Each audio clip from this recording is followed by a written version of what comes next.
itu kalau nanti sudah keluar itu akan sangat-sangat mempengaruhi konstelasi pemilihan presiden 2024.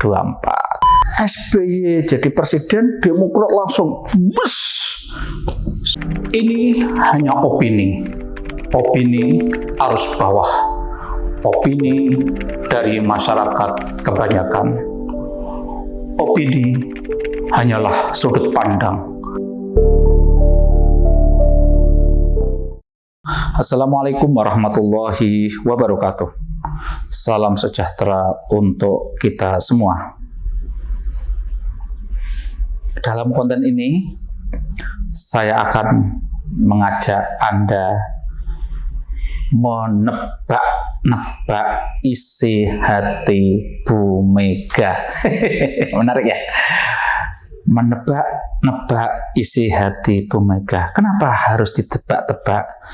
Karena sampai sekarang isyarat bahwa Bu Mega itu akan mengiyakan PDIP bergabung dengan koalisi besar, sampai sekarang belum ada sinyal itu. Padahal sebelumnya putrinya yang juga elit PDIP, Mbak Puan Maharani, memberikan statement bahwa mungkin saja terbuka peluang PDIP bergabung dengan koalisi besar. Tapi sampai sekarang kan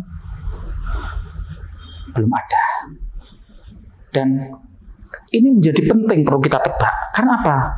Bu Mega itu, yang ada di dalam hati Bu Mega yang masih belum terbuka tadi, itu kalau nanti sudah keluar itu akan sangat-sangat mempengaruhi konstelasi pemilihan presiden 2024. Kenapa begitu? Karena satu, memang Bu Mega itu sudah punya di partainya sudah ada keputusan bahwa Bu Mega itu diberi hak prerogatif, hak penuh untuk menentukan calon presiden siapa yang dipilih sebagai calon presiden PDIP. Makanya begitu Bu Mega milih kan pengaruhnya besar sekali. Kedua, ini akan lebih signifikan lagi karena apa? Sampai saat ini kan kita tahu PDIP adalah satu-satunya partai yang memenuhi syarat untuk bisa mengajukan calon presiden sendiri. Jadi begitu Bu Mega punya keputusan, partai juga mendukung, memungkinkan untuk dijadikan sarana untuk mencalonkan calon presiden. Jadi penting sekali. Oke ya, jadi seperti itu. Terus kemungkinan saya itu sekarang itu kok dengan tidak segera munculnya sinyal bahwa Bu Mega mengiyakan untuk bergabung dengan koalisi besar, kok saya ada sinyal kelihatannya kok PDI tetap akan maju sendiri. Itu pertama, karena Bu Mega nggak segera memberikan sinyal. Tapi nggak tahu lah, kita akan menduga-duga hatinya Bu Mega kelihatannya gitu. Kenapa kok PDIP kecenderungannya itu adalah akan maju sendiri? Kan kita tahu. Kalau seperti perumpamanya itu bikin grup WA, sekarang ini grup koalisi besar itu adminnya atau yang mengendalikan itu Prabowo. Artinya peluang besarnya yang jadi calon presiden adalah Prabowo. Sehingga ketika PDIP belakangan bergabung, kayaknya kok sulit menggeser Prabowo, sehingga kemungkinan hanya berposisi jadi wakil. Lah ini apa Bu Mega mau? Ya toh? Karena begini persoalannya itu.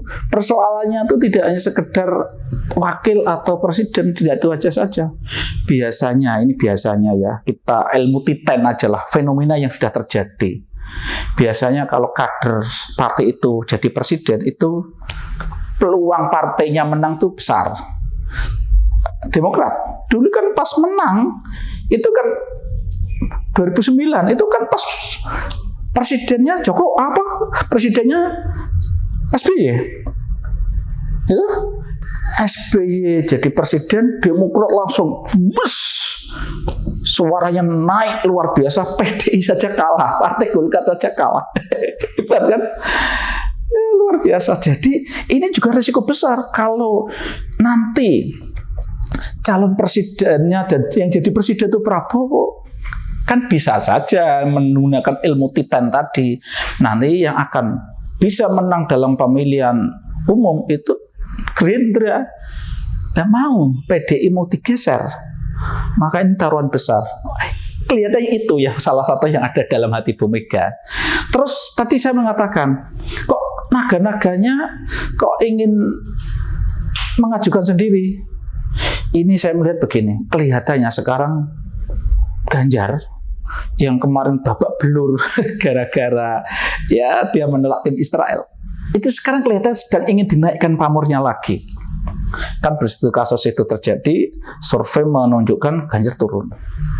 Dan belakangan juga ada semacam indikasi Jokowi itu mendukung Prabowo. Juga Prabowo diajak kemana-mana dan akhirnya elektabilitasnya naik.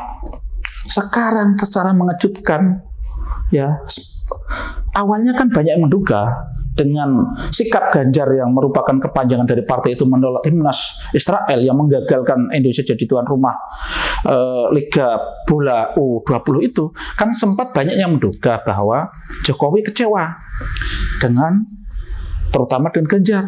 Tapi kemarin-kemarin ini secara mengejutkan Jokowi memberikan simbol-simbol dukungan, simbol-simbol ingin mengangkat lagi Ganjar dari masalah itu. Dengan cara apa? Ketika kunjungan ke Solo, Jokowi begitu menunjukkan kedekatannya dengan Ganjar.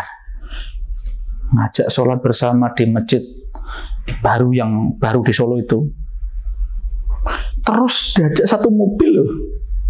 Nah, menurut saya seorang gubernur di sebuah daerah, presiden kunjungan, terus gubernur itu sampai diajak satu mobil, itu istimewa loh. Itu simbol tertentu loh. Jadi ini kelihatannya Ganjar juga akan dipelihara agar tetap punya kans besar dan akan dimajukan. Ini logika saya loh ya. Dan bisa jadi Jokowi itu juga berpikir begini, bisa jadi alangkah baiknya dia akan meng-oppose dua calon. Seandainya mungkin Ganjar di satu sisi, Prabowo, yang dua calon itu kebetulan sama-sama dalam jangkauan frekuensi yang selama ini dia bangun. Artinya ketika yang menang Ganjar ya aman, yang ketika yang menang Prabowo juga aman. Bisa jadi begitu. Ya kita tidak mengabaikan, tidak menyepelekan Anies ya. Kelihatannya Jokowi mengarah ke sana. Karena mungkin bisa jadi Jokowi berpikir Anies ini kan jelas di luar Jokowi ya, dan semestinya kita sendiri belum yakin betul Anies nanti bisa jadi maju apa belum, itu kita masih agak ya. Bisa jadi Jokowi tetap menginginkan tadi kembali ke tadi, ada dua calon yang kalau toh siapapun menang itu nanti adalah orang dia. Lah ini bisa jadi seperti itu. Oke, kemudian apakah memang PDI itu kemungkinan akan mengajukan Ganjar, dan Ganjar memang kuat untuk menghadapi Prabowo seandainya Prabowo betul-betul dicalonkan oleh koalisi besar? Karena kelihatannya udah 70% menurut saya kelihatannya Prabowo. Ya mungkin Ganjar itu sudah cukup kuat, tapi mungkin harus dikuatkan lagi. Maka mungkin dalam hati Bu Mega akan kepikiran bahwa kalau toh maju sendiri berarti harus punya calon yang sangat kuat, dukungannya kira-kira sangat kuat. Nah, ini saya nggak tahu kira-kira siapa itu. Nah, saya sih harap-harap moga-moga hati Bu Mega sama dengan hati saya. Sekarang ini menurut saya orang yang mestinya punya dukungan cukup kuat, Mahfud MD. Mahfud MD itu seperti saya katakan sebelumnya merepresentasikan sebagai kelompok religius bisa, NU bisa. Dan belakangan ini kasus-kasus besar itu Mahfud tampil sebagai bintang di situ, dan itu dukungan dari masyarakat besar sekali. Cuma memang dia selama ini nggak disurvei, nggak dimasukkan survei itu karena memang Mahfud nggak ada partai yang betul-betul mendukung dia. Tapi kalau Bu Mega itu bisa jadi suatu ketika bisa berpikir seperti itu loh. Dan kalau Bu Mega sudah punya keyakinan Mahfud itu akan bisa memenangkan pertarungan, bisa jadi loh Mahfud diduetkan sama Ganjar. Dan ini saya pun berharap begitu. Jadi ini akan menarik. Karena terus terang kalau kita bicara Prabowo itu, kalau saya melihat gejala-gejalanya itu begitu Prabowo menguat tuh kelihatannya penolakan itu juga mulai bermunculan. Karena memang Prabowo lagi-lagi sudah sering saya katakan punya catatan-catatan masa lalu yang itu akan menjadi masalah.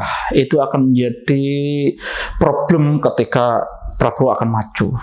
Jadi kalau hanya Jokowi mengandalkan berharap dari Prabowo tok menjadi penerusnya dia, itu berisiko juga. Bisa jadi suatu ketika Anies bisa muncul gitu. Tapi kalau sudah diamankan dengan adanya pasangan dari PDIP, itu kan menjadi aman. Yang kemungkinan menang kan dua kelompok ini.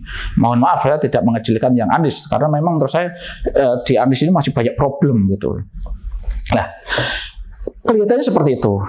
Jadi, tapi ini lagi-lagi ini kan kita mencoba menebak-nebak apa yang ada di dalam hati Bu Mega. Tapi tebakan saya tadi, kita kembali pertama, tebakan saya kelihatannya kalau sampai sekarang belum ada sinyal, kelihatannya PDI lebih condong untuk maju sendiri. Oke. Terus nomor 2, indikasi kedua kelihatannya Ganjar yang selama ini belum pernah diberi lampu hijau, kelihatannya bisa jadi akan mendapatkan lampu hijau, karena memang kenyataannya kader PDIP yang elektabilitasnya sangat tinggi Ganjar. Cuma Ganjar harus didampingi orang yang kuat, yang kira-kira nanti ketika bertarung dengan Prabowo cukup kuat. Saya nggak tahu siapa orang itu, yang mungkin ada dalam hati Bu Mega, yang diangan-angan Bu Mega. Nah, saya sih berharap, dan melihat fakta-fakta itu Mahfud MD hasilnya punya peluang kuat. Tapi nggak tahu lah, namanya ini kan tebak menebak. Cukup sekian. Assalamualaikum warahmatullahi wabarakatuh.